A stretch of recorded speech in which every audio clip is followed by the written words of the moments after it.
So here we are at Ocean Shores, Washington, and out on Damon Point Beach. I thought it might be a great opportunity to provide a tutorial about how to hunt for agates on the beach. And as you will see in the next several clips, it is my desire to typically look for the gravel beds that have accumulated on the beach. This is the best place to find agates that have been washed up and mixed into the deposits. So part of the process of looking for an agate involves scanning the gravel beds and looking for anything that stands out. So I'm looking for anything translucent that is quite different from the other rocks around. So I was walking along and noticed this large object with an almost purple hue standing out by itself on the rock bed. And most of the time, they're not as obvious or as this, finding on the beach, but this is how many of the agates actually stand out. Here's another Carnelian agate close to the surf's edge. So sometimes agates blend in with surrounding rocks, and they're not that easy to identify. But maybe they actually have colorations or markings that cause them to blend in with the rest of the rocks. So with a little bit closer examination, you can identify them as agates. And so this one really threw me at first.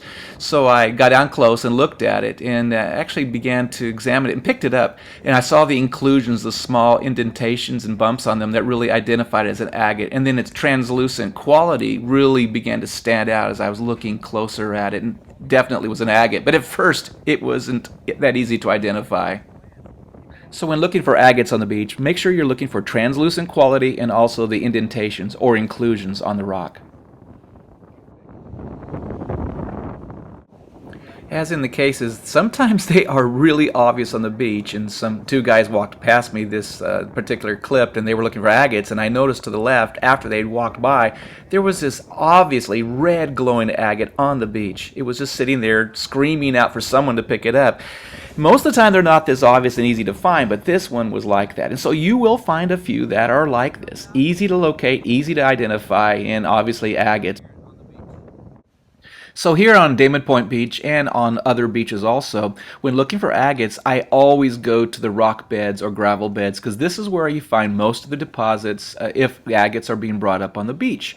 And so here in this particular location, I looked down and there were two agates almost within 8 inches of each other. Here's a darker Carnelian agate, and off to the right, a little bit upper right, is another agate, a lighter colored yellow Carnelian agate. But this is where you should go. Look for the gravel beds. That's where you find agates.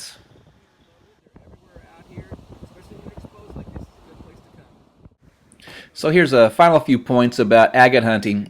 I always look at the tide schedules when I'm going someplace to see kind of when most of the agate beds or rock beds will be exposed. So that's what I did in this case to be able to maximize my ability to look at the gravel beds.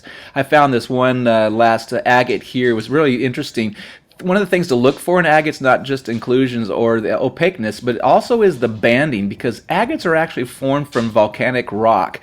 So whether they're formed in actual geodes or air pockets or in crevices and cracks, you'll see a banding on the sides and in the areas of the agate. So this is one of the identifying markers for finding agates. So have a great time. Go agate hunting. Enjoy.